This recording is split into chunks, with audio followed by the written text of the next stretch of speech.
દાહોદ જિલ્લાના સંજેલી તાલુકામાં કેટલાક આવેલી આંગણવાડી કેન્દ્ર બંધ હાલતમાં જોવા મળી. બાળકો પોષણયુક્ત આહારથી છે વંચિત.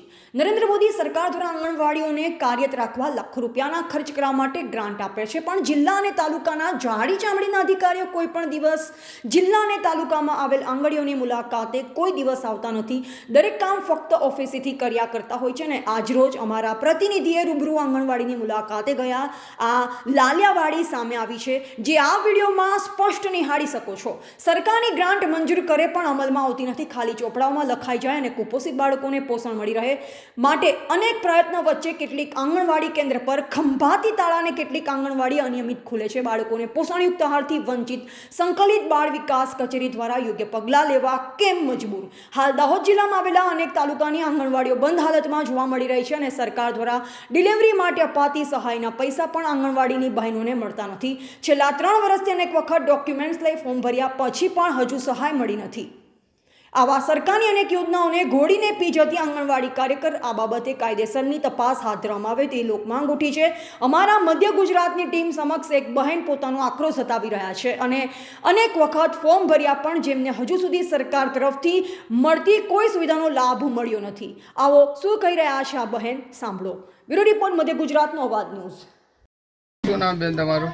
પારકી સિત્તારબેન શરદભાઈ. કયું ગામ? કુંડા. આ તમે ડિલિવરી થઈ કેટલો ટાઈમ થયો? 1 વર્ષ જેવું થયું. હા, તમે 1 વર્ષ પહેલાં ફોર્મ ભરેલું? હા, ભરી છું. તો શું થયું, પૈસા મળ્યા કે નહીં? નહીં મળ્યા સર. નર્સને પણ 2-3 વાર ડોક્યુમેન્ટ આપ્યા હતા. 2-3 વાર. કયા બેન છે નર્સ બેન? ચિરંજી. ચિરંજી બેન. શું કે પડશે કે ના પડે? પડશે એવું કીધું હતું. હજી પડ્યા નથી? ના, નહીં પડ્યા. માલીવાડ જાગૃતિબેન વિકેશભાઈ. ડિલિવરીનો કેટલો ટાઈમ થયો તમારે? 9 મહિના થઈ ગયા. 9 મહિના. ફોર્મ ભર્યું તમે? હા, ભર્યું. પૈસા પડ્યા નહીં પડ્યા? ના, નહીં પડ્યા. એવું કેમ નથી પડ્યા? બેનનો કોન્ટેક્ટ કર્યો તમે? હા, કર્યો તો અહીંયા આંગણવાડી આવ્યો તો પૂછીએ તો પડશે એવું કે પણ પડતા નથી. 9 મહિનાથી તમે ડોક્યુમેન્ટ આપેલા છે એમને? કેટલી વાર ડોક્યુમેન્ટ આપ્યા? 4-5 વખત. હા, અને ઓનલાઈન ફોર્મ તમારું ભરાયું કે નથી ભરાયું? 2-3 દિવસ થયા હું ભરવા જાતે ગઈ હતી તો ખબર નહીં ભરાયું કે નહીં ભરાયું. એવું એટલે 2-3 દિવસ પહેલાં એ લોકોએ ભરવાની પ્રોસેસ કરી. હા. નામ તમારું? માલીવાડ જાગૃતિબેન વિકેશભાઈ. ગામ? કુંડા.